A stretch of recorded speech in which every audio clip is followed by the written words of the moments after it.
Today is Thursday, February the 3rd, 2022, and it's a great day to have a day here on the Spurs Up Show, the best Gamecocks podcast on the internet. And on today's show, I recap a wild day in Gamecocks football news on Wednesday as staff changes hit South Carolina football, along with National Signing Day updates and coaches Shane Beamer and Sterling Lucas speaking to the media. Guys, I'll give you guys my full thoughts and takeaways on just what went down yesterday and what it means for South Carolina football moving forward. Also, guys, we're continuing along with the position unit preview series as we continue to count down the days to Gamecocks baseball. Guys, today we're breaking down the Yardcocks third baseman entering the 2022 season. Guys, I'll talk key losses, key returners, most approved, best overall, season will be successful if, and I'll give my overall grade as well. Also, guys, I got a fantastic conversation, great throwback interview with former South Carolina first baseman Matt Williams as he details his illustrious career in garnet and black. Guys, I got a packed show for you here on this Thursday. And of course, as always, it's brought to you by our friends over at Upstate Movers Group. Guys, Upstate Movers Group, for all your moving needs in the 2022 calendar year, be sure to contact our friends over at Upstate Movers Group. You can find them on social media at Upstate Movers Group. Or of course, if you have any other questions, go to their website, upstatemoversgroup.com. That's upstatemoversgroup.com. Be sure to check them out and tell them Chris from the Spurs Up Show sent you. Let's get it.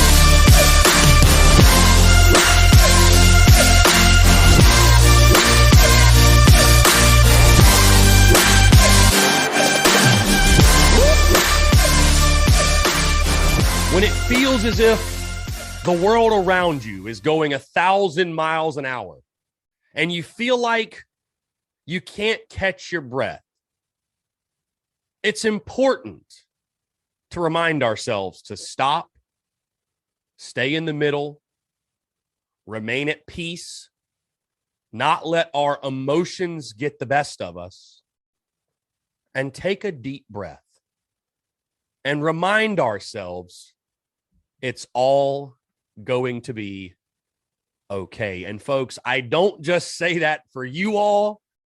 I say that for yours truly, because as I sit here on this Wednesday afternoon, coming to you all on this Thursday, my, oh my, what a news day it has been. And I'm trying to calm myself down, slow down the heart rate just a bit, because it's very easy to get carried away on a day like we had yesterday with all of the news dropping, all of the madness, all of the craziness on social media. Let me try today to be your voice of perspective and maybe, just maybe, your voice of reasoning if you need one. Folks, happy Thursday. Hope you're all doing well. I'm Chris Phillips, your host of the Spurs Up Show as always, and I hope this show does find you well no matter where you are, what you're doing. Hope you're having a fantastic day, and I hope your week is going well also. Again, guys, we have got a lot to get into here on this Thursday, a jam-packed show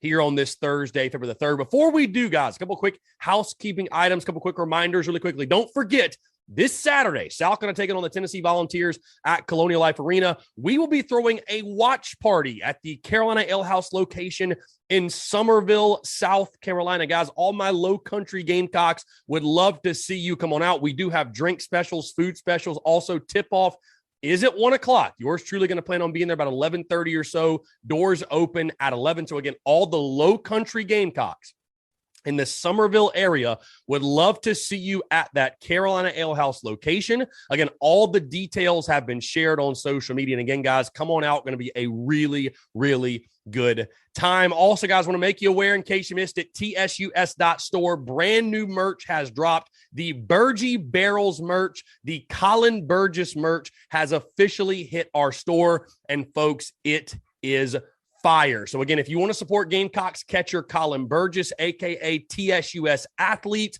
Colin Burgess, you can do so through the Burgie Barrels merch. Also, guys, don't forget, when you go to tsus.store and use the promo code Burgie, B-U-R-G-Y, that's B-U-R-G-Y, you get 10% off your entire order. And guys, please don't forget, by the way, with these TSUS athletes, when you're buying their merch, it is supporting the athlete directly. Whenever you buy their merchandise, you are putting money in their pocket. Again, the beauties of the NIL, folks. So again, do not forget tsus.store. Go check out all the new merchandise there and use the promo code Burgie for 10% off. All right, guys, like I mentioned, it was not a slow news day yesterday. I thought to myself, you know what? This Thursday show, we're going to be talking Yardcocks and just some light things with National Signing Day. Well, the world had other plans, specifically Erik, Kimrey, and Connor Shaw, as those two gentlemen yesterday, it was announced, are departing from the University of South Carolina football program. And once that news dropped, my goodness, Gamecock social media did not disappoint. You know, South Carolina fans are, I would argue, the most passionate fans in all of college athletics. And that's what makes being a Gamecock so great, right? Is the passion and the love for the school and the pride and the energy and all that good stuff that Gamecock fans symbolize, if you will.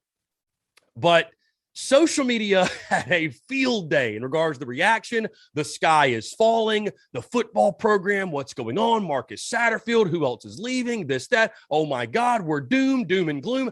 All that attitude came out. Now, let me speak on both of the departures individually, okay, what I've heard thus far of why they're leaving, and then I'm going to give you guys my full synopsis of just what it means and why you should not be hitting the panic button.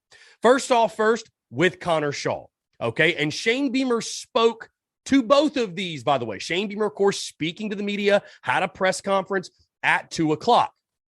Speaking on these gentlemen leaving, said it was conversation they had had for a couple of weeks or so, and both had opportunities that they could not turn down. Now, the rumors for Connor Shaw being maybe outside of the game of football, and for Erik Kimrey, the rumors being possibly going back to being a high school head coach, going back to the high school ranks.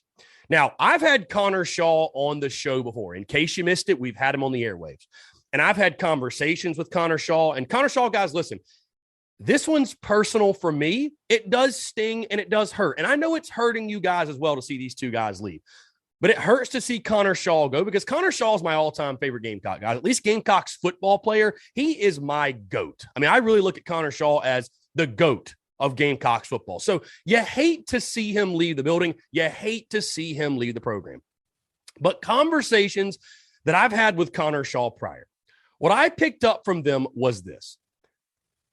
Football does not define Connor Shaw. Let me say that again. Football does not define Connor Shaw. And Connor Shaw was in a role with South Carolina where he was the director of player development. I truly feel it's one of those things, guys, where as much as I'm sure his job fulfilled him, as much as I'm sure he loved doing what he was doing, I don't think the end goal in life for Connor Shaw was to be the director of player development at the University of South Carolina. And again, that's not an indictment on Shane Beamer. That's not an indictment on the program. That's not an indictment on anybody in the building. But I think personally, again, speaking with Connor Shaw, you know, he had talked about before, he's a family guy, got a wife, got kids, doesn't want to live the coach lifestyle, for example, doesn't want to be cooped up in the building 24/7. Some guys want that life. And again, it's no knock on those who do, but some don't. Flat out, just some don't. Some want to venture and explore things outside of football. Look at Marcus Lattimore and what he's doing with his life if you've kept up. So when I look at Connor Shaw, I did not view his leaving. I wasn't honestly even shocked. I did not think in any way that Connor Shaw was going to be at the University of South Carolina forever. And I think he will forever continue to be an ambassador for USC and what Shane Beamer is doing. And by the way, Beamer made it very clear that 1 trillion% is literally what he said. These two guys leaving had nothing to do with bad blood or bad relationships, said they're leaving on great terms, just had opportunities arise. Erik Kimrey, as I mentioned previously, again, I know it's a little bit of a shocker because this guy talked about, hey, it's his dream job. And again, Erik Kimrey, another friend of mine, right? Went on his podcast before. We text on I won't say a daily basis, but often enough. And Erik Kimrey, someone that had mentioned to me previously before he got the job that, hey, going to South Carolina, man, that's a dream. Going back to my alma mater, if you will, that's a dream. So fans think to themselves, and we all think, well, why would you want to leave? Where could you go? What could be better? And from the things that I've heard, hypothetically, a lot of rumors out there, and by the time you're hearing the sound of my voice, it might have already dropped. But from what I've heard, there was an opportunity that arose for Erik Kimrey that he had on his mind even before the South Carolina job came open and Shane Beamer offered him the job. What was it, a year or so ago? A job that an offer he couldn't turn down and something he had wanted for quite a while. And guys, believe it or not, right? Erik Kimrey went from being a high school head coach, and a damn good one at that, to a tight ends coach at the college level. Granted, the SEC level. I totally understand that. But I think people need to stop and think about maybe this guy, just maybe, again, it's all speculation. Maybe this guy just enjoyed being a head coach more than being a tight ends coach. Granted, I know the level is completely different, but again, you really can't overemphasize. You know, it's like being the CEO versus being just another cog in the machine. You know, some people are built to be a cog in the machine. Some people want to be in that spot. They don't want all the pressure. Some people do, though. Some people want to be hands-on. Some people want to have all their hands on the controls. Maybe Kimrey's a guy like that. And again, guys, from what I've heard, it was a situation that made sense. It was a situation that Erik Kimrey had his eye on for a long time. And so he took it. And again, I know for all of you listening, all the diehard fans can't fathom leaving your favorite school. But these are business decisions being made. And again, at some point in life, when an opportunity arises and an opportunity presents itself, maybe you got to take the risk. You got to follow your gut and go with it. And I think that's what happened with both of these guys. Now, again, was the timing kind of crazy on National Signing Day? Yes. The fact that they came like back to back within 2 hours of each other? Yes. And again, it's not the fact that you lost a tight ends coach and you lost a director of player development. It's the fact you lost two great Gamecocks. I mean, these are our guys that are leaving the program. If it had been Satterfield and Atkins, nobody would have batted an eye. Most of you probably would have celebrated. But for these two dudes to leave, it's like, oh my God, what's going on? What's going wrong? It's like being in a relationship and getting broke up with, like, well, what did I do? You don't love me anymore? What did I do? Why is it my fault? Did I do this? Did I do that? What did I do? It's not that. It's not that, guys. Again, this is business. This is business. And I look at Connor Shaw, like I said, I don't think his life, as much as he might love the University of South Carolina, and I don't want to put words in his mouth, but as much as he might love the University of South Carolina, I don't think his life is defined by Gamecocks football. I don't think his life is defined by football, period. I think there are so many other opportunities that a guy like Connor Shaw can chase. And if he wants to go chase them, our only reaction should be, Connor, thank you for what you did for us. You're welcome back anytime. You know we love you, and we wish you the best. Erik Kimrey, same thing. If this guy wants to go be a head coach, if he'd prefer to be a head coach at a big-time high school instead of an assistant at South Carolina, then so be it. And I know a lot of you will bring up, well, money. Guys, it's not always about money. You know, it's not. And when you're making the kind of money those dudes are making, I don't think it even really matters anymore. But it's not always about money. So I think those that are hitting the panic button, of course, many people out there wanted to point, the first thing they pointed to was, oh, it's Satterfield's fault. You retained Satterfield. You know, that's the low hanging fruit, right?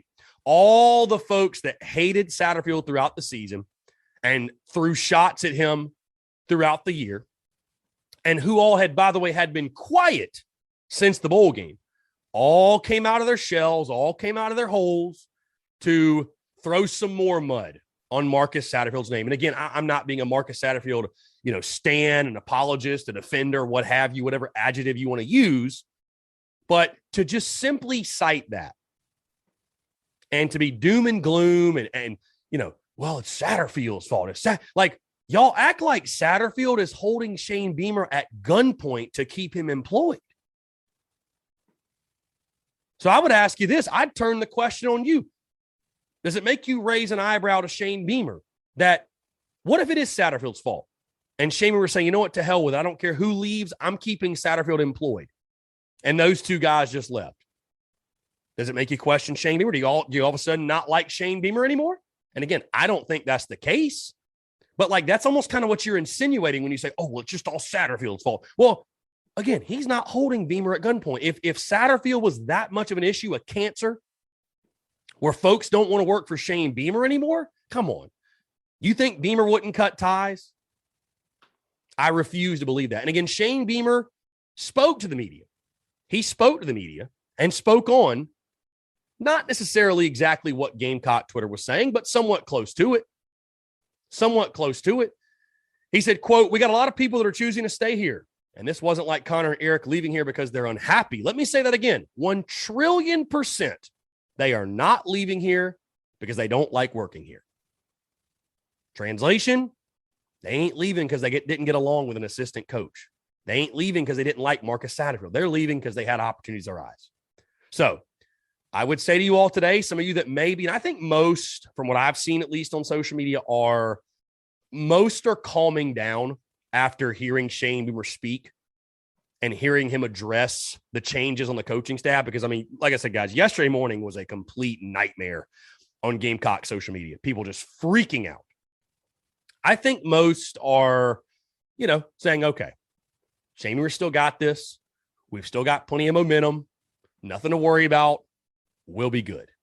We'll be good. And I think that's it. Again, I'm not going to make more of it. I'm not going to make more of it than needs be. And Connor Shaw, guys, actually just put out a video on social media. I know this is like very abrupt in the podcast. It's 1 minute and 24 seconds. I'm going to watch the video. I don't know if you guys can hear this, but I'm going to watch the video, give you a synopsis, and then give you my full take. Let's see.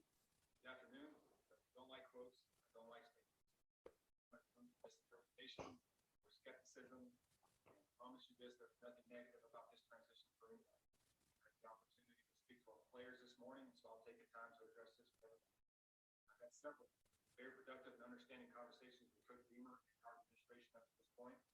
And I'll tell you what I told the players this morning. I was hired 2 years ago at Carolina and talked about life beyond football quite a bit.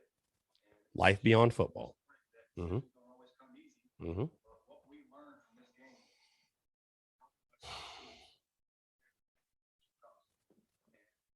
I'm excited just for that.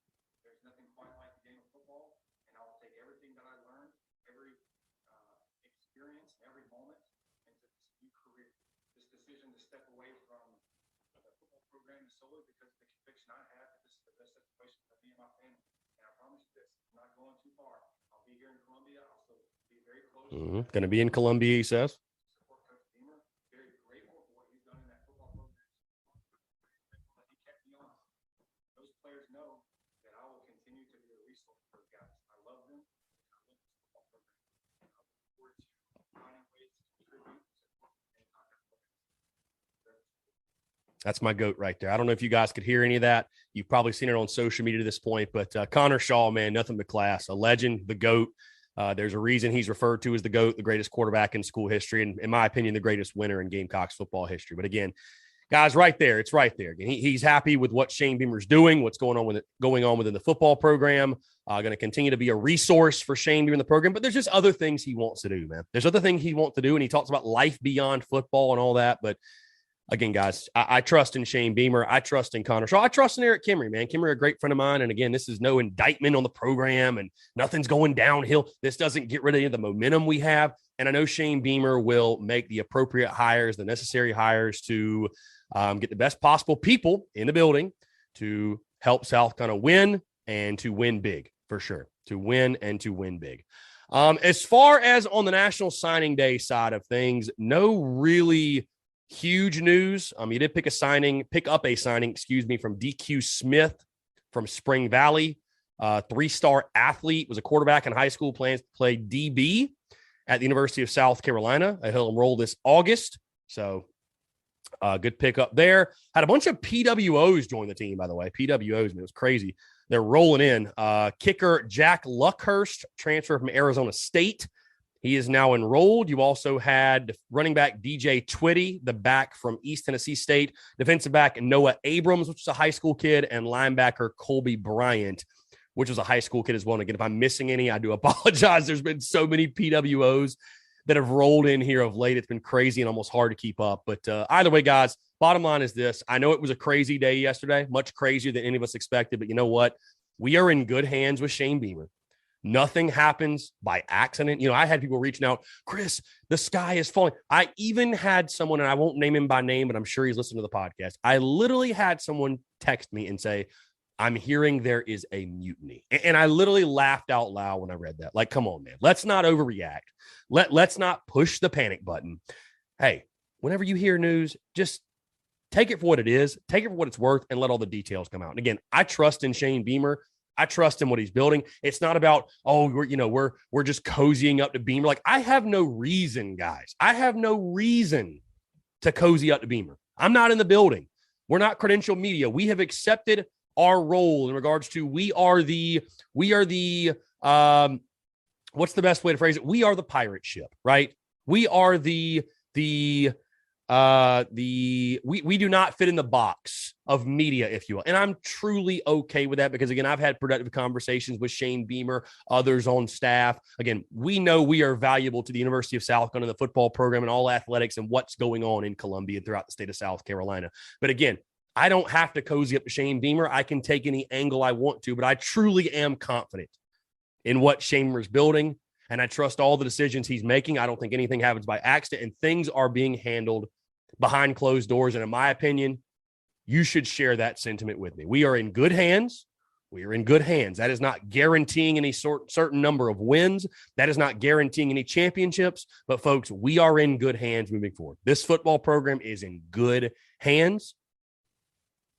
And let's keep it moving. Let's do the damn thing. All we got's all we need. And again, thank you, Connor Shaw.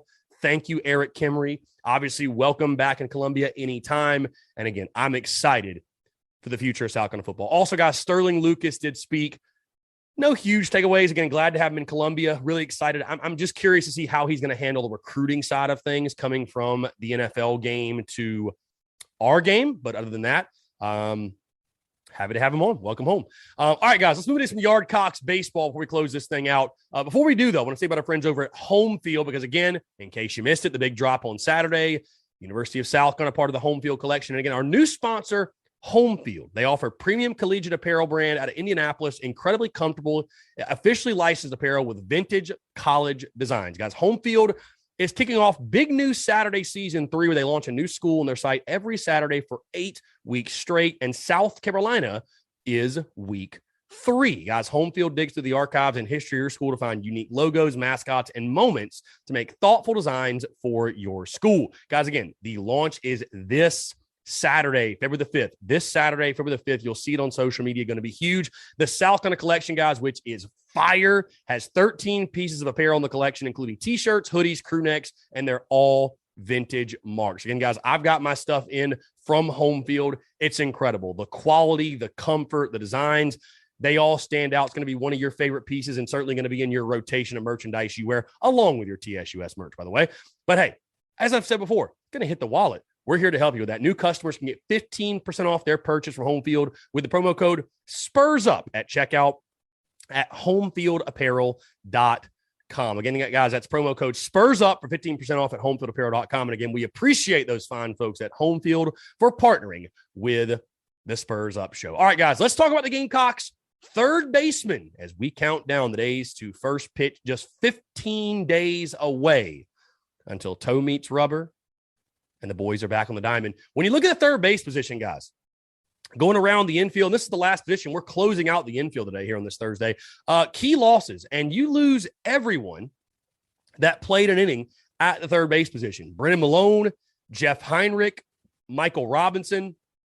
And what a position this was last year. You know, guys, I was actually critical of Mark Kingston. I know many of you think, oh, Chris just loves Mark Kingston, won't say a bad word.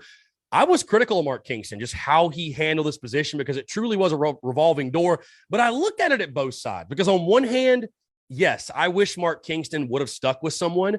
But on the other hand, nobody took grasp of this job. Nobody stepped up and said, I'm going to be the starter. I thought Brennan Malone was going to be the guy. I felt like he had all the potential in the world to be a big-time All-American, All-SEC, what have you. Brennan Malone last year started 35 games for you, hit 216 with 2 home runs and 10 RBI.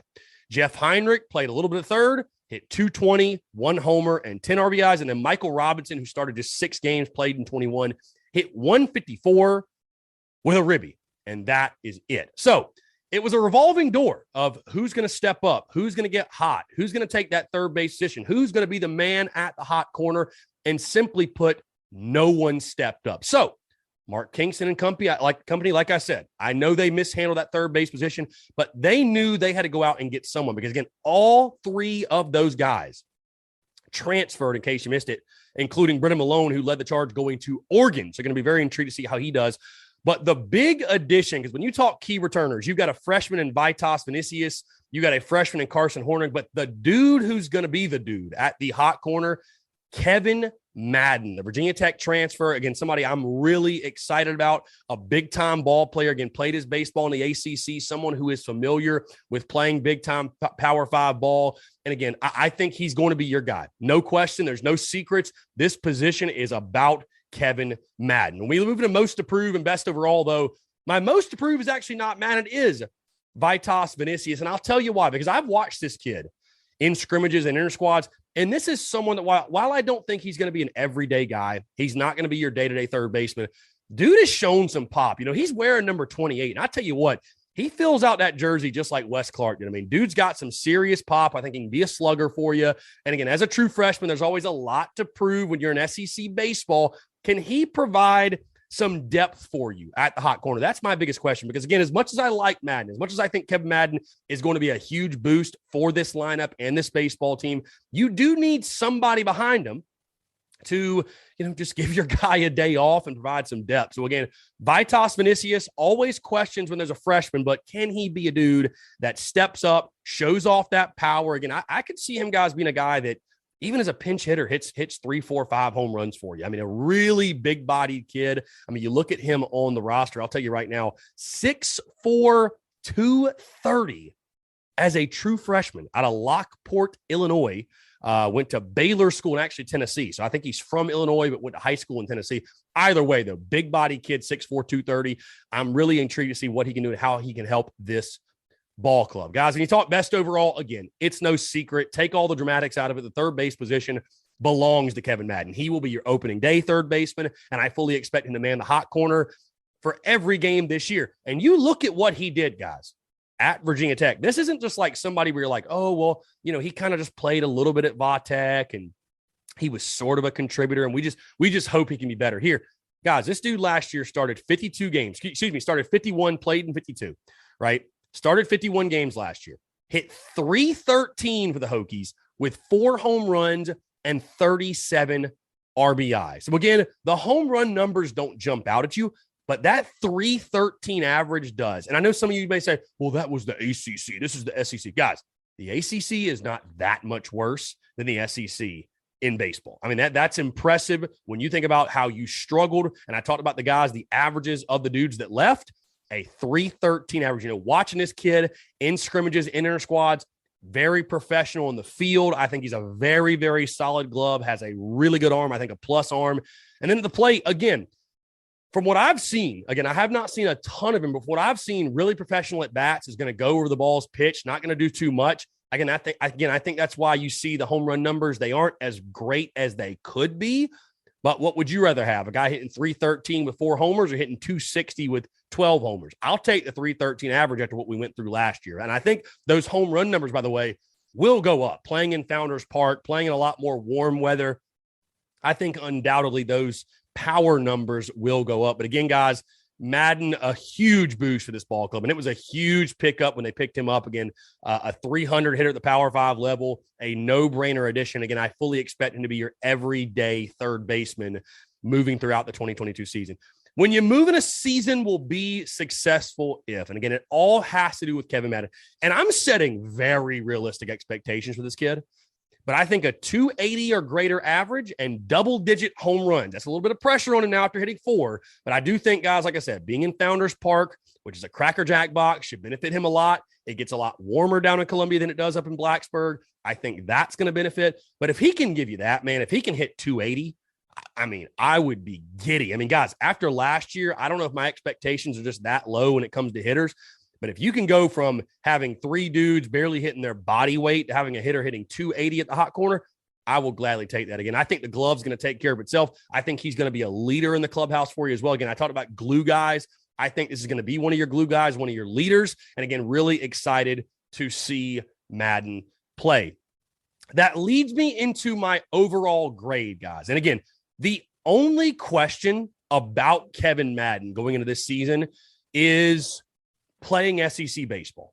Is he ready to make the jump from ACC to SEC? But I think that's something that gets blown out of proportion a little bit. I mean, again, the ACC still got really good arms. The ACC still got really, really good players. I mean, the SEC is better. Don't get me wrong. SEC is the best baseball conference in the country, but the ACC is not that far behind. So I think that'll be the one question. But guys, I'm extremely confident in Madden. Guys, I talked about before, talking about Brant Belk at first, Braswell at short, the upgrades that you have made across the infield, you just can't ignore how massive of an upgrade they've been. I give the overall grade a B+. Again, like I said, the only question being about transitioning just to a new team and a new conference and all that. But I am extremely confident you're going to see Madden anywhere between the 3 and the 5 hole in this lineup. I think he's going to be a dude for you, going to be a huge boost and a huge addition. And guys, I cannot speak to it enough. Listen, I liked Brennan Malone a lot. I liked covering Jeff Heinrich, Michael Robinson when he played, but you cannot say it enough how much of an exponential upgrade this is at the hot corner. I mean, it's just not even close. It's not even close in the field, at the plate. It's just not even close. Again, kudos to Mark Kingston, that staff, for upgrading at this position, seeing a need, going out and getting a veteran guy. I think he's going to be a huge, huge piece for you this year. Again, guys, we're talking about a guy, like I mentioned earlier, in case you missed it, 313 hitter at Virginia Tech. He started every game for them. So B+ overall grade. I think this dude could be an all-conference type of player. I think a really, really good stick for you in the lineup,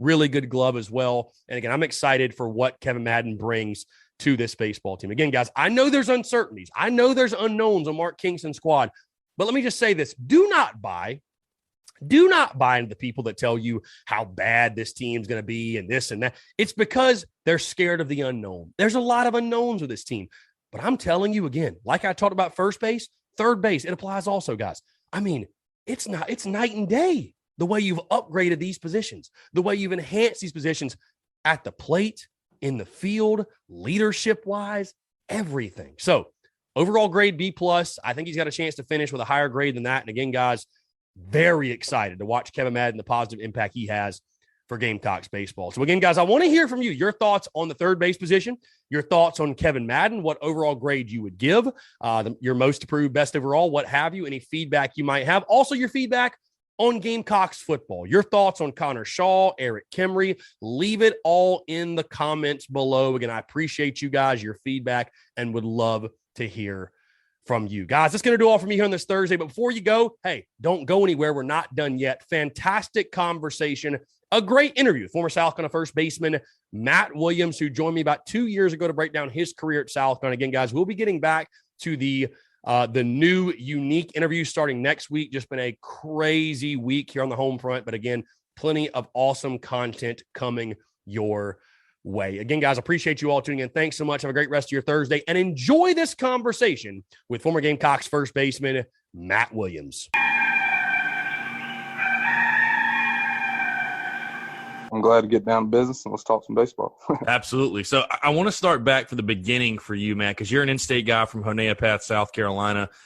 Just kind of talk about your recruitment. Obviously, you were a highly touted guy, and I think it's interesting when you were getting recruited when you were in high school was really, you know, when you could say Gamecock baseball was at an all-time high, was at its peak, if you will, you know, had won back-to-back College World Series. It went back to Omaha in 12, and I know 2013 was your senior year of high school, and they had a really good team that year as well. Just talk about your recruitment. When did South Carolina come into play for you, and what other schools were you considering? And, how easy was the decision, I guess, to stay in state and go to Carolina? Man, you're making me open up the Open the yearbook. Yeah. Yeah. Well, I mean, so Tanner was still a coach when I was coming through. They had just won 10-11, obviously. I looked at some other schools like Furman, but I was an athlete that played baseball. So I played two other sports in high school. So it wasn't like baseball, it was just baseball season. Football was football season, basketball was basketball season. So that was kind of how it was for me in high school. And I didn't really get serious with baseball till like my junior or senior year.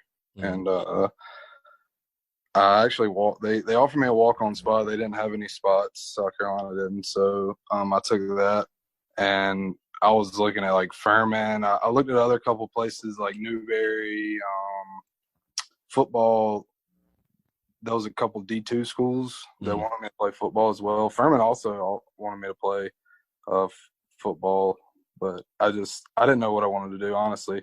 My dad went to South Carolina, so I think that was kind of a big factor in me. And I bleed garnet black, so that was pretty easy. And growing up, I saw the guys. I made the All-Star team my senior year of high school. I saw the guy, Gene Cohn was on the team. Zach Madden was on the team. Those two guys ended up being my roommates. Josh Reagan, Thomas Bessinger, like a bunch of just Jordan Gore, Taylor Widener, like that whole core group. And I was like, I can play with these guys, and I kind of let that motivate me being a walk-on. My freshman year, like I saw how they were playing, and I hit pretty well my freshman year. I played well, played better than I thought I would. Holbrook actually told me I played my way out of a red shirt my freshman year, but they just really didn't have any spots. So we had Griner, Pancake, Schrock, Kmart, you name it, So we had some dudes, and they brought in Elliott too that year on Caldwell. So it was tough for me to find a spot, and that's kind of what motivated me going in as a freshman. I was like, man, I see these dudes, and those guys were good. I saw them all and played with them, and I thought I could continue to play with them. So that's kind of what motivated me to do that and continue to go to South Carolina and not transfer. And I can't say, looking back on it now with the new rules they're making with transfer, I don't know what I would have done, back then, if the new rules now where they're starting to make where you can transfer anywhere, So I don't know what I would have done, honestly. That's really interesting because I didn't know that for sure, and I bet a lot of other Gamecock fans didn't know that too. That you were a walk-on. I had no idea that was the case. Yep, I was a walk-on. Yep. Huh. Interesting. So, hey, I'm just curious, what position did you play football-wise? What was your position? Baby. QB? Oh yeah. Oh really? Nice. Oh, yeah. Very good. Play safety too. Nice. Very good. And the athlete, just the pure athlete there. Yeah. That's what I'm saying. Like, it was football season. I was running 40 times, doing the shuttle, like all in on football. Oh yeah. So I'm just curious. Again, you get to South Carolina, like you said, family ties or whatever kind of led you there, and I would say it turned out to be a pretty good decision. But what was the transition like? You said you had a really good, like you were talking about, you had a good. You came in immediately, felt like you did pretty well. What was the transition like, I guess, from high school to, you're jumping into the SEC level. Was it easier than you thought, harder than you expected? Like, what was the transition like for you? My eyes were definitely opened. I would say that. Everyone was as good as me, if not better, at that point. And I realized that my freshman year. And I guess you remember DC Arendis. Right. He kind of took me under his wing. Like, my freshman year, I was like, man, I remember sitting in the Doty one time with him eating breakfast. And I was like, man, I can't hit. I was like, I've ever not been able to hit a baseball. You know what I'm saying? Like, it's never been an issue for me my freshman year, and I was struggling a little bit. And he talked with me a little bit about approach, and I'd never mentally thought about that. Like, I just saw ball, hit ball, And then I started figuring something out a little bit, and I kind of impressed myself with the way I played as a freshman with all those other guys there. And that, I think Holbrook was too a little bit. That's kind of why he wanted me around. And I ended up getting some ABs my sophomore year. I think I got my first start maybe in the SEC tournament or something my redshirt sophomore year. So he started giving me more opportunities, and I started having some success. So it kind of just went from there. I wanted to ask you because, like you said, during your recruitment, Ray Tanner obviously steps down as head coach. Chad Holbrook takes over. Again, you were a walk-on. I mean, did that impact maybe were you a little hesitant? I guess what was your reaction? I guess to Tanner stepping down. Holbrook's second year as head coach was my first year, maybe freshman, because he took over in 2013. Yeah. So it was really the transition from Holbrook to Espo recruiting. Gotcha. Holbrook was recruiting us early, and then it transitioned to Espo. So I talked to Holbrook early, and then Espo later in my my junior senior year. So he started recruiting, and I mean, having Ray Tanner as the head coach didn't really affect me at all. I knew that I was going to be in good hands there. I was going to be able to improve my baseball abilities no matter who was there. But I didn't. The only time I've talked with Tanner extensively is at my senior exit interview meeting. We talked for probably an hour and a half up in his office, which was pretty interesting. But that's the only time. Holbrook. That's the only transition was Holbrook. I never really got to be under Tanner, so I never really got to see his ways. But Holbrook was pretty much. He did exactly what Tanner did, and I would have done the same, Right.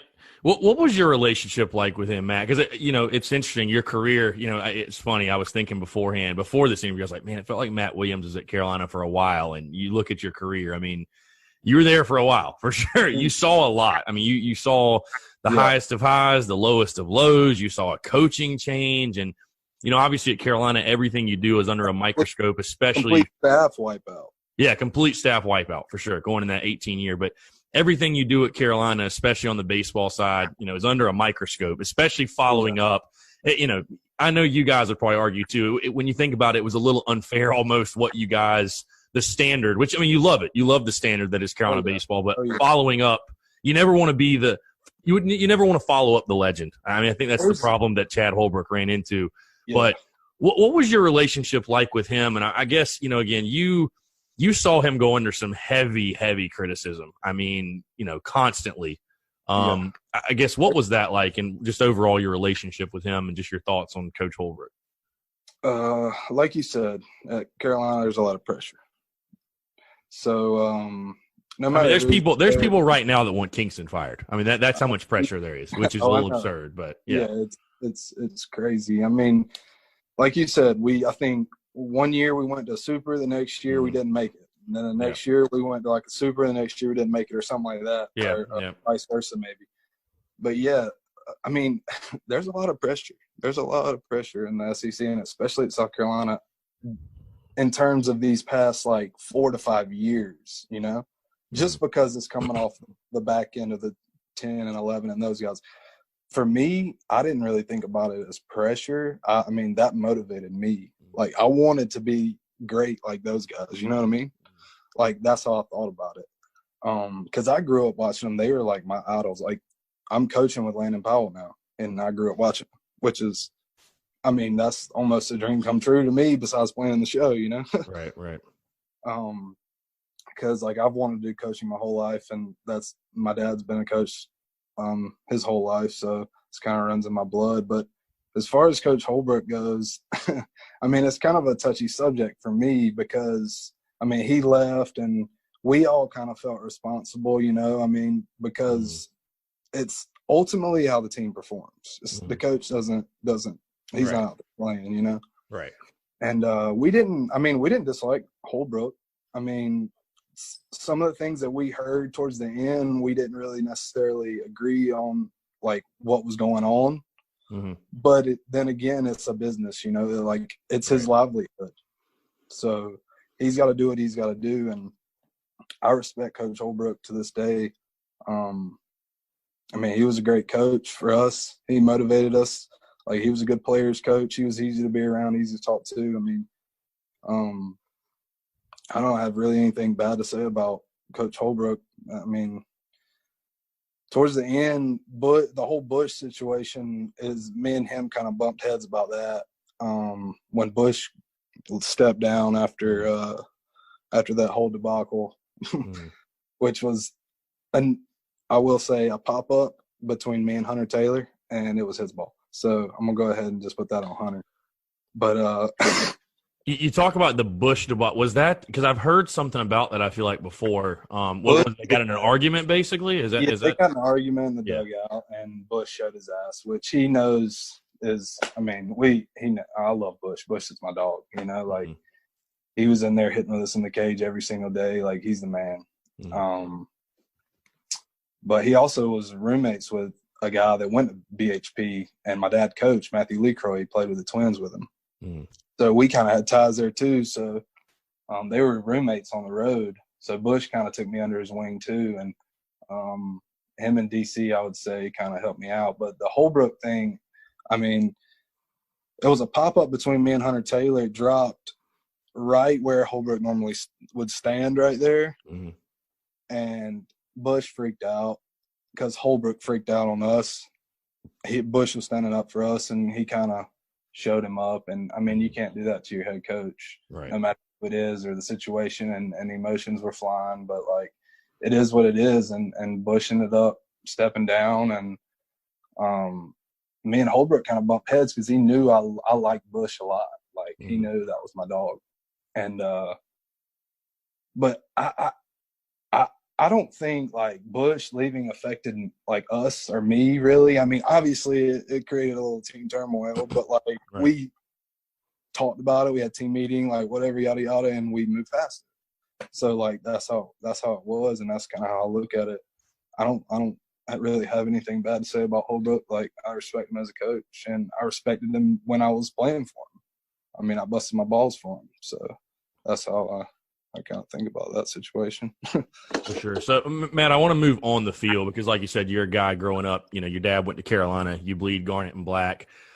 You got the opportunity, obviously, to play in the Carolina-Clemson series, which, I mean, is arguably, and I would say it's the best rivalry in all of college baseball, the most intense. I mean, I was at all three games in 2018 or in 2019 and this past year. And I mean, it truly has like a super regional feel. I mean, it really, really does. The intensity, all three games are sold out. But you actually did pretty well against those guys. Hit 417 against them in 2017. And then, everybody remembers. I mean, it's funny. You can do anything throughout your career because I was talking to Reed Morgan about this. Like your claim to fame is if you beat Clemson or you do something good against Clemson, that is your thing at that point, like pretty much. Because fans hate Clemson so much. I mean, 2018, I mean, 2018, you had the pinch hit homer in the 8th inning in the 3-2 win, which was huge, just a huge, huge moment for you. But just talk about being a player in that rivalry and, what it was like for you. I mean, coming up in the state, being a Gamecock fan, and then getting thrown into that, and then having the big moments you had. I mean, that had to be super sweet for you. Yeah. Looking back on that, those are probably my most memorable games. I mean, with the crowd and the energy and everything just going on, it was a huge atmosphere, like you said, almost like a super regional type deal. So you don't have to get up for those games, you don't have to. And it's Clemson, so that even adds to it. And we all know those boys, so they all grew up. The majority of them, we all know them. We played against them, travel ball, and growing up, and all this kind of stuff. So that even adds a little fuel to the fire. And we all have family, and I mean, we're all trying to scramble to get tickets for everybody to come, that we know. So that whole rivalry is it's an incredible rivalry. They gotta continue to do that and find that third venue somewhere. And I like how they're moving it around a little bit. I think that's good. Just so everyone in the state has a chance, they're not traveling everywhere. But I don't know what it was. I guess I was seeing beach balls against them. I remember the first time we played them when Beer hit that walk-off at our place. They brought in Hennessy to face me. And Bush was our first base coach at the time. And I'm like, Bush, I'm about to sit on a slider here. He said, do it. He's like, do it. And he ended up I ended up getting 2-0, and he threw me a fastball, and I hit a double down left field line. And the TJ was on third. He had a triple the at bat before, and that put us ahead or tied it or something. So, and then I had a buddy that went to BHP with me, Andrew Cox. He was their first baseman at the time. So that was even more like we're good buddies. He's actually at Furman now. It's kind of a touchy subject for Furman, but right. Yeah. Those boys, my heart goes out to all those boys. I know a couple guys that play for them as well. So it's a sad situation. But yeah, so Rudy played for Clemson as well, and that even added fuel to the fire. So that whole rivalry is just, it's got to continue. It's got to, they got to keep moving at places, get everybody involved. That's awesome. The players love it, and I know the fans love it. So yeah, I was gonna say I don't think any Gamecock fans miss seeing Seth Beer in the box. He just, for whatever reason, felt like he owned us. He felt like he just owned us. He gave me jet lag at first a couple times. Not gonna lie. Will Crow, ask Will Crow about it. So I got a story for you. Me, Will Crow, and my buddy Taylor Allison from home, we went out to eat at Wild Wings in Anderson. We were staying in Anderson before we went up and played them in Greenville. And we went out to Wild Wings, and my buddy from home's a Clemson fan, and he was giving him crap. Crow was pitching the next day. He was giving him crap about Beer. He's like, yeah, we'll see if Beer can hit 96. He ended up striking him out a couple times, I think, but he put one over the freaking wall and right over the train tracks. So that's a fun little story. My buddy from home. Now Will's gonna be in the dang big leagues next year.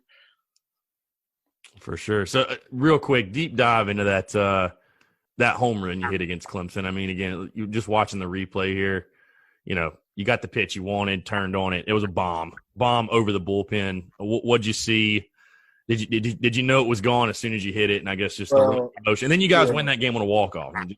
Yeah, I was on deck too. I was on deck. Actually, TJ hit the walk-off, and I was on deck. I was trying to do it again, but but nah. The first pitch he threw me was it was a fastball about low 90s, a little up, and I almost swung at it. I mean, I went for it, but I held up, and I saw it good, and I was just thinking fastball, and he threw one a little bit lower, about 4 or 5.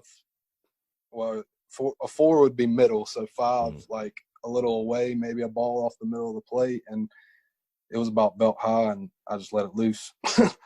I didn't even feel it off the bat, and I honestly couldn't breathe going around second, so all the way back in the dugout until I went back in the bathroom back there and closed the door for a second. I was shaking. Then I took a deep breath. I was like, all right, we're good. For sure. So I want to get your feedback. Going. For sure. No, absolutely. I definitely want to get your feedback, Matt, on, again, you saw a coaching change, and that was actually in the first year of Mark Kingston. What was the transition like? And I know it was tough, like you said, especially for you being close with Holbrook and everything. And I mean, you played for him for 3-4 years. Yeah. The transition to Kingston, though, your relationship with him. I mean, everybody I've talked to about Kingston, whether they're playing currently or they just met him, everybody has glowing reviews, says he's the ultimate professional. I think you definitely hear that when he speaks, and I think he's a great baseball man, if you will. But your overall relationship with him, and what do you remember most, I guess, about the transition? What were the things he changed immediately? Because the one thing I remember from 2018, besides the turnaround in the middle of the season, which we'll get to in a second, but just the offense was so much better. I mean, the hitting, guys that really didn't contribute all or had that potential. I mean, I think the guy that comes off, top of my head is Madison Stokes. I mean, he just changed his career. He changed the path of his career for sure. Stokes always had it. He didn't put it together until King got there. But when he put it together, it was sweet. Tolbert played out of his mind. Yeah, Tolbert was really good. Rowe had a busted knee, busted arm playing. My back was messed up. Hunter Taylor had a fracture in his back. I think Cullen was kind of hurt too, right? He was battling. He was constantly hurt. He's at South Carolina. But yeah, it was definitely a battle. Oh, I'm sorry. I stepped on my dog. All right. You're good. And then I was going to say, just the way that 18 season started. I mean, again, you get off to a slow start. You know, we all know the story at this point. You lose that game to PC.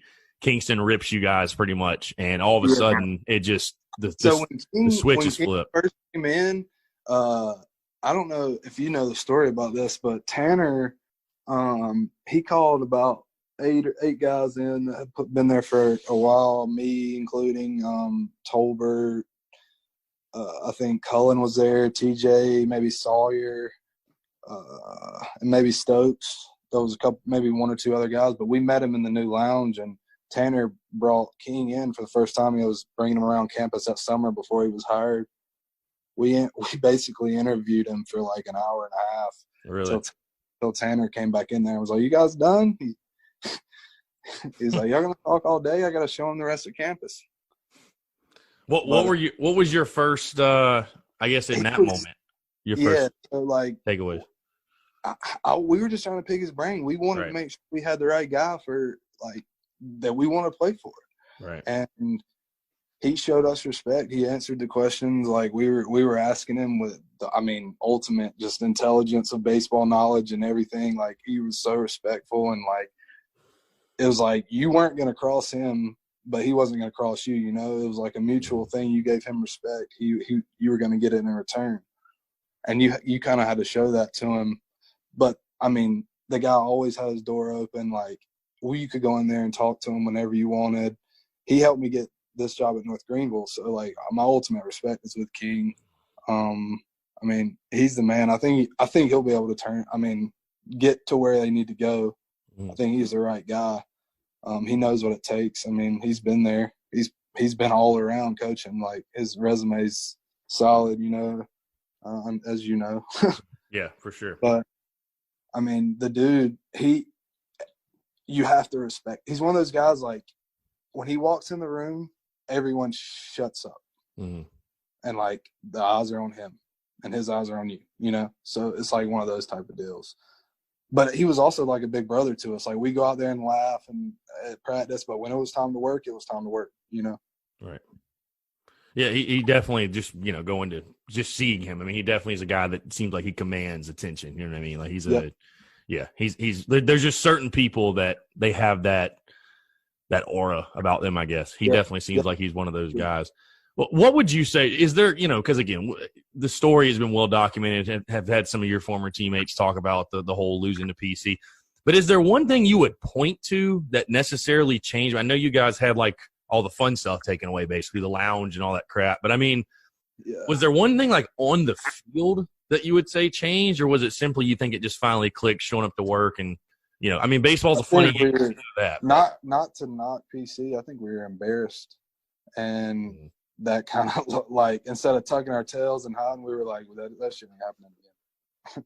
Right. You know, and we just kind of, as a group, as a unit, like, because we had a bunch of core guys that had played together for 2-3 years, even longer, and we were like, this is ridiculous. Like, look at what, like, we were saying that to ourselves. Like, we kind of had a look in the mirror moment, like, what do we need to do?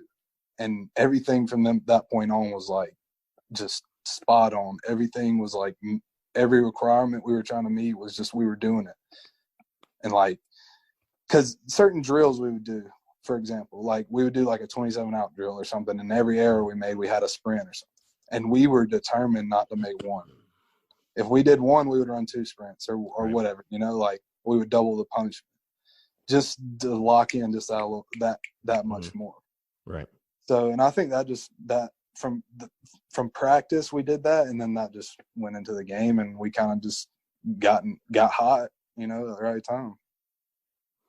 For sure. I'm curious, Matt, this is kind of off the top of my head. I always ask the guys that played on the 10 and 11 teams and all that too, you know, who would win if they, you know, hypothetically could play each other. You were on 16 and 18, both two really, really good teams. I mean, I've talked to, again, your former teammates. A lot of guys say 16 is the most fun year of baseball they've ever had in their life. Yeah. I mean, that was a great team. That was the year we got beat by Oklahoma State. Yeah. I was going to say both those teams are super regional teams, though. Very, very good. Omaha quality, I would say. I mean, if you get to the supers, you're if you take away the injured pitchers that year, then we're probably for sure. Yeah, exactly. Will Crow and then Clarkson. Yeah, exactly. 16 versus 18 though. Which team are you rolling with? Which team do you think wins that game? Ooh.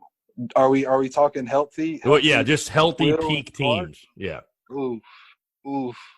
Because what, 18 you had Adam Hill and more, Cody Morris. I played more on the 18. Yeah, but I could hit those dudes. They were like that's tough. But you add Clark to that rotation. Yeah, you do. And he's going to be a big leaguer. So, and like you said, Crow's at some point probably going to be a big so. Yeah, I don't know, man. I think, to be honest, I think that 16 team had a few more sticks in the lineup. Yeah. Just a few.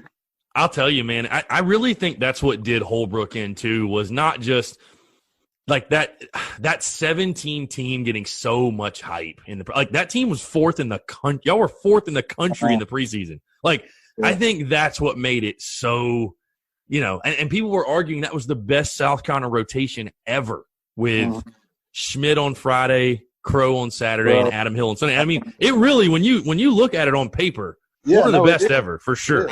One of the best ever.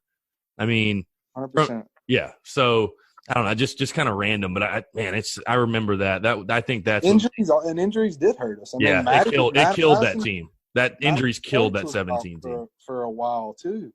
That whole year. That's when Tolbert moved to short. Yeah. Stokes couldn't play his hamstring. Yeah, that 7 started in right and at Arkansas because Stokes played first. We had a tornado that weekend. We played a doubleheader on Sunday. Yeah, that 17 and 19 teams, I feel like were very similar. Where just it was injuries that just completely derailed the entire season. I want to get back to 18 really quickly though, and obviously I'll get your take on kind of what's happened since. But just talk about again, turning the season around. You make the Supers. You're a game away from Omaha, which. We all know Omaha is the ultimate goal. And I mean, listen, I'm someone that's just proud of South Carolina's tradition. And I love Carolina baseball because of the expectations. Like, it's fun to pull for a program that you really feel like, any year we can honestly make a run and go to Omaha because the expectations are just so high. I mean, not to knock basketball and football, but talent wise, we should be able to. Yeah. Top 10 recruiting classes every year. I mean, you have facilities and, absolutely. Fan support, everything else. But a really, really good year. Even though you didn't get to Omaha, a really good year, especially when you factor in Kingston's first year and the uncertainty at the, pretty much the halfway point, turning it around the way you guys did. Just talk about that run. And again, you're a senior. I know it didn't end the way you wanted, but, you sweep through the East Carolina Regional and then you go to Fayetteville and play a team that, I would say arguably should have won the College World Series. Just kind of describe, I guess, if you can, that run through the postseason. Yeah, that was, for one thing, it was fun. Yeah. Like, it was hot. It was baseball weather. It was fun.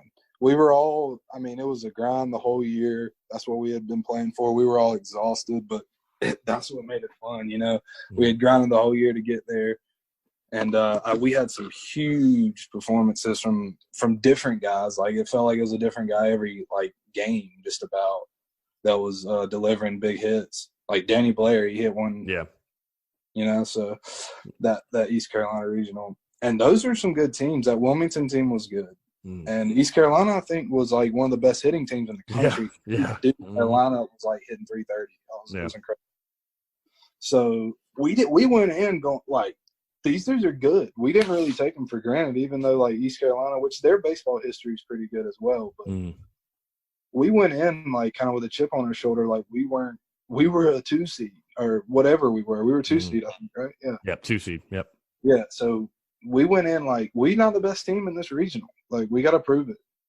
And we ended up doing it. And then Arkansas, we knew what they had going into that. We already played them 4 or 5 times that year, I think. Yeah.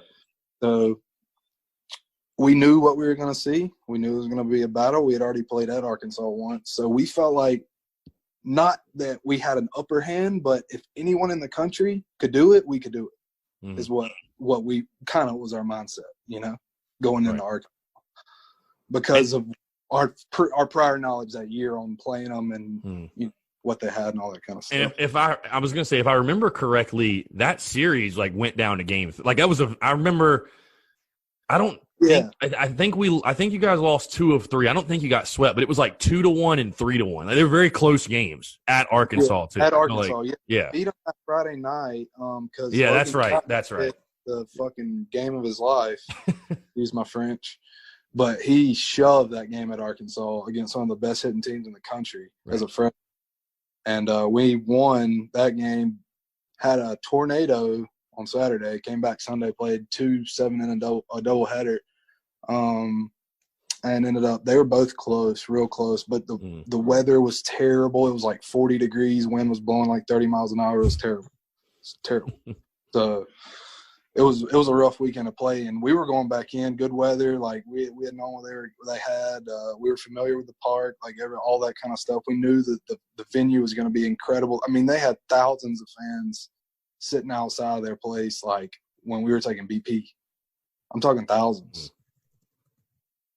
So, like, and they were lined up, like, all around. Like, not just, like, in the stadium already. I'm talking, like, all the way around the stadium, like, lined up to get in. Right. So, these people are – they love it, you know. And we knew that going in. And we just came up a little short. That team we played, hats off to them. They were incredible. For sure. So, your career obviously wraps up and you get the job at North Greenville. I guess technically you're a graduate assistant is what they label you, but you're an assistant coach. Yeah. Just kind of talk about, again, you said King helped you get that job. And, you know, I think it's awesome for you for sure is that, you know, you didn't just get some job. I mean, North Greenville is one of the premier Division II baseball teams. I think, you know, you guys have done a good job. Landon's done a great job of, you know, getting those transfer guys that maybe for whatever reason, you know, it doesn't work out at D1 or they just want to play more. They just want a new opportunity. And, I mean, you guys have pulled in a ton of top talent. But, yeah, one of the best D2 schools in the country. Just kind of talk about how that all came about. Did you know immediately off the jump you wanted to get into coaching? Like, what was that process like landing there? Oh, yeah. It was either get into coaching, find a job. Yeah, hell no. Or try to go play any ball. You know?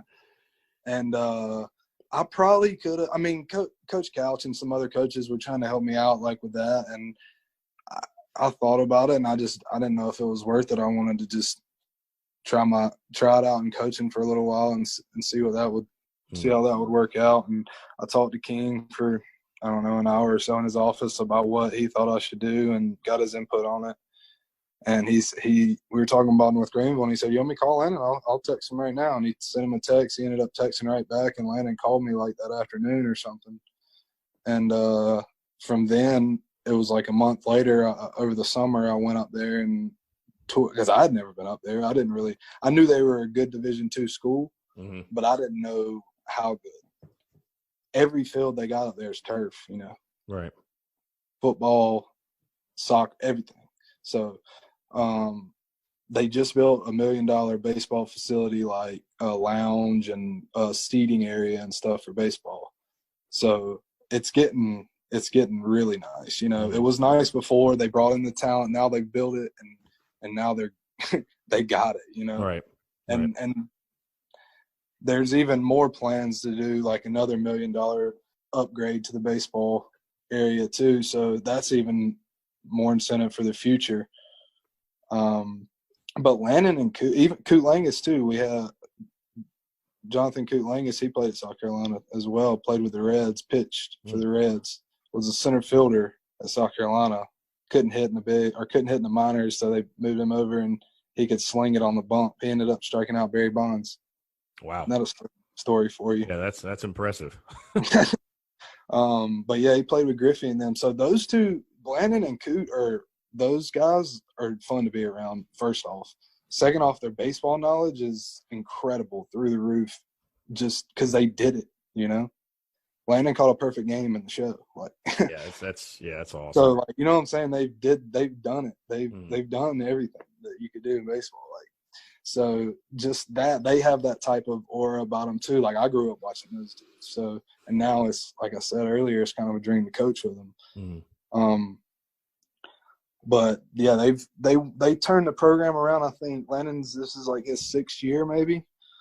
And it was, they had a losing record and they turned around the next year he got there. They won conference, I'm pretty sure, and they've won 40 games since. Right. Past 2 years we've been like 45-11. So, and this year we were number one for a good portion of the year. So all the crap went down. Yeah, for old Corona hit. Yeah, I wanted to ask you, I mean, again, this is sort of random, but again, you're with a couple former Gamecock legends, I might add. You know, I like Kingston. I like the staff. I would also like, from the fan side of things, I'd love to see some of these former players come back. I'd love to see some of these former guys get a job. You know, I know it's not easy because, I mean, you're already fighting the 11.7 and God, I mean, it's pulling teeth to try to get another paid assistant, which I think is insane that they can't do that.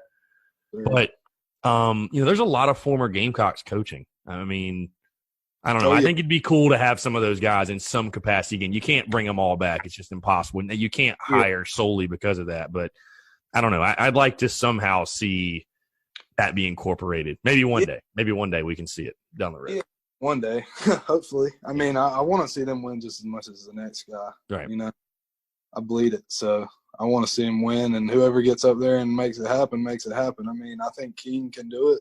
I think Lannon could do it, you know, but like King's up there. I hope he can figure it out. And I think he's got the right staff. He's got to do it. So for sure. All my trust is in King. He can do it. So I do want to ask you again, like you said, you guys' season ended when everybody else's did, March 11th. You actually beat my alma mater, Newberry, so thanks for that. Anyways, you guys' season ended. We all know what happened with the pandemic. I guess, what have you been doing to kill the time? How much time have you been spending on baseball, with family? Like, what's been the quarantine routine for Matt Williams?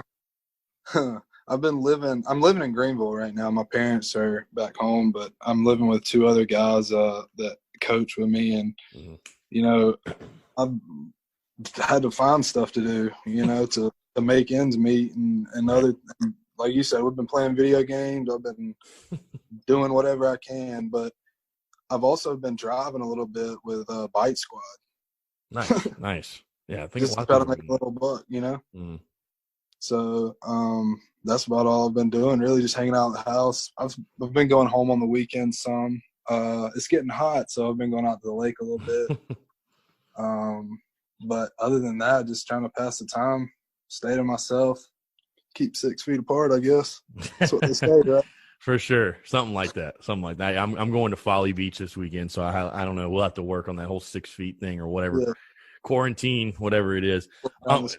Yeah, last thing, Matt, before I get you out of here. I mean, again, you've talked a lot about, you know, you're obviously very confident. I'm confident as well, but you're confident that the program's in good hands with Kingston, headed in the right direction.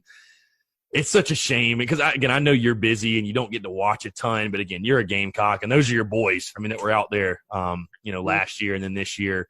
So you keep up with it, but it's such a shame, man. We didn't get to see this Gamecock team play, you know, finish out this season, because I know a lot of people were, you know, some people were skeptical, I guess, or didn't really know. I mean, you lose a series in Northwestern, of course, the fan base is going to freak out. I mean, you'll find this funny. One game in Northwestern, they freak out. Yeah, I mean, you'll find this funny. I was at the game in the outfield when the last out was recorded, Game 3, and fan behind me goes, "Well, season's over." And I'm just like, you got to be kidding me, man. That sounds about right. I was excited to see this team get into SEC play, you know, and obviously they canceled the season literally 2 days before the Tennessee series at Founders Park, and I was like, can we just have this? Just give me this weekend. Just give me this weekend.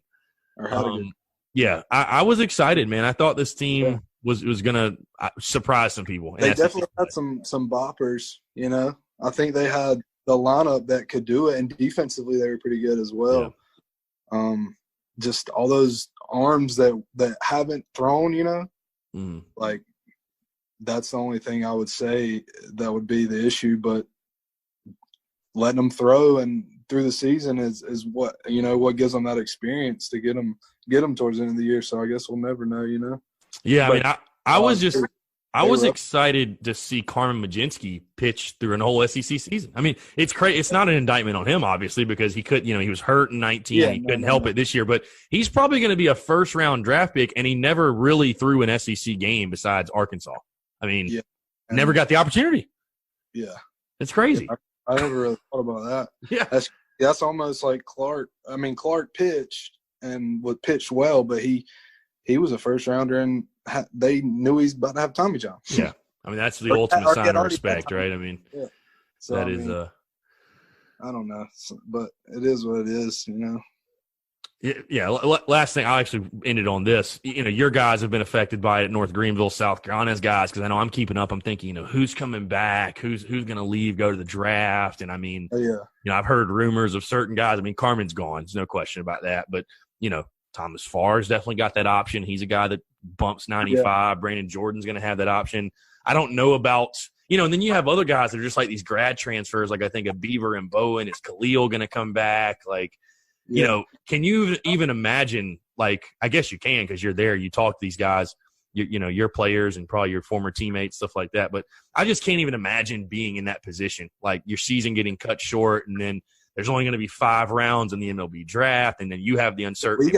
Do I come back to school? Do I not? Like, what's – We have deciding that now, too. For us, we got a guy from Oklahoma State transferred and played third base for us. Didn't get to finish out the rest of the season. Was probably going to get picked up, but now the draft is shortened. It's D2. Right. So is he going to get picked up? Is he going to get another year to come back? Right. Or is he does he even want to play anymore? Like he's a senior, so and then Jordan Holiday's another one from South Carolina. Yeah, I'm right. Yeah, Holiday. Yep. Yeah. So Logan Chapman's another one. Oh yeah, Chapman. Forgot about him. Oh yeah. Needed to pitch this year. And he was coming off of TJ and was bumping 94 pretty easily, like his last couple starts. Right. So, I mean, he was probably going to get picked up. Like, we have some guys that, it was really a detriment to their careers. Just this whole thing, this whole situation, and it's sad, Do you guys expect – because, I think the one interesting thing is somebody made the point that – you're going to see a huge talent not that there already isn't talent, of course, but a huge talent influx at the college level because so many guys out of high school that were going to go or think about going are going to go to college. And so many college guys are going to come back because they need that year or, they don't want to settle for the money they're going to get pretty much. Yeah, and that's another thing that coaches have to balance with scholarships. Like, right. Like guys that are going to come back. Like we want our guy back that hit 15 homers last year, but like, does he even want to come back? And we already offered, because he was a senior, we already offered this high school senior his money, because we wanted him to come in. And now, like, it's just all, it's all just bumping heads with one another. Yeah, it's going to be really interesting to see how it plays out because I'll tell you, Matt, just off the jump, I've heard rumors from people that, for South Carolina that, and I don't know how much I believe these, but they're just rumors. I've heard that none of the seniors are coming back, which I find very hard to believe. Like, why would George Khalil not come back and be the starting shortstop? And selfishly, I want him to come back and be the starting shortstop because I'm a big George Khalil guy. Yeah. But I've heard none of them are coming back. And I mean, for me, definitely going. Like, if I was a senior or if it was my redshirt junior year or redshirt senior or whatever, I'm coming back 1,000%. Yeah. There's no question in my mind I'm coming back and playing. But it might just be me, but like you said, like I loved it there. I enjoyed my years there. I wish I could have 5 more, Right. Like, but that's where I'm coming from. Like, there's no way I would not come back or take whatever they're gonna take. Something late or go play indie ball. If they got an option to take another year, I'll take another year, 100%. It feels up to me. Yeah, I think it's just interesting. I've seen the Gamecock baseball Twitter account doing like they're honoring the seniors and stuff. And I mean, I saw a tweet from Graham Lawson. I thought it sounded like he's not coming back at least. Now he's a guy that I think might get picked up in the draft. I mean, as hard as he throws and everything, but he was before he got hurt. Yeah, oh yeah. I mean, he's filthy for sure. It'll certainly be interesting, just to see who comes back and who makes that decision. And I mean, like you said, I feel for coaches. The scholarship situation's already tough in college baseball, and then you add this on top of it, and it's just a mess. It's a mess for everybody. A big mess. You're correct about that. For sure. Well, I was going to say, Matt, appreciate you taking the time, man. Definitely. Let's do it again sometime for sure. It was a pleasure to watch you do what you did at Carolina and all the great moments and memories and everything. And obviously, stay safe, stay healthy, and wishing you best of luck at North Greenville. I know you guys – as soon as we get back to baseball, you guys are going to get back to winning ways because Landon has built a great program up there, and definitely hope to hear of more success coming from you guys' way. But really appreciate it, man. Love to do it again. Yes, sir. Thank you for having me on. Enjoyed Absolutely. it.